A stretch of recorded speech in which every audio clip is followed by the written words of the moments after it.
Drainage శంకుస్థాపనలో corporation అధికారులకు తొవ్వివని మాజీ corporator. శంకుస్థాపన ప్రైవేట్ వ్యక్తులు చేశారంటూ మున్సిపల్ కమిషనర్. శంకుస్థాపన చేసిన స్థలం నాదంటూ ప్రైవేట్ వ్యక్తులు. నడిచేందుకు దారి లేక నరకయాతన అనుభవిస్తున్న కాలనీవాసులు. కలెక్టర్ ఆఫీస్ మెట్లెక్కిన కాలనీ ప్రజలు.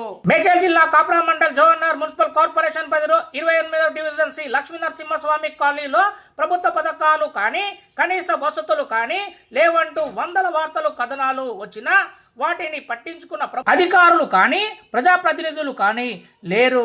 2 నెలల క్రితం అనగా 29 డిసెంబర్ 2024న 250 మీటర్ల అండర్ గ్రౌండ్ డ్రైనేజీ పనులను చేస్తామని జోహర్ 28వ డివిజన్ స్థానిక మాజీ కార్పొరేటర్ కారింగుల నిహారిక గౌడ్, సీనియర్ కాంగ్రెస్ నాయకులు కారింగుల శంకర్ గౌడ్ మరియు డివిజన్ కాంగ్రెస్ పార్టీ నాయకులు కాలనీ వాసుల సమక్షంలో ప్రోటోకాల్ విస్మరించి అప్పటి Jawahar Nagar mayor, deputy mayor, municipal అధికారులను అనుసంధానం లేకుండా శంకుస్థాపన చేశారు.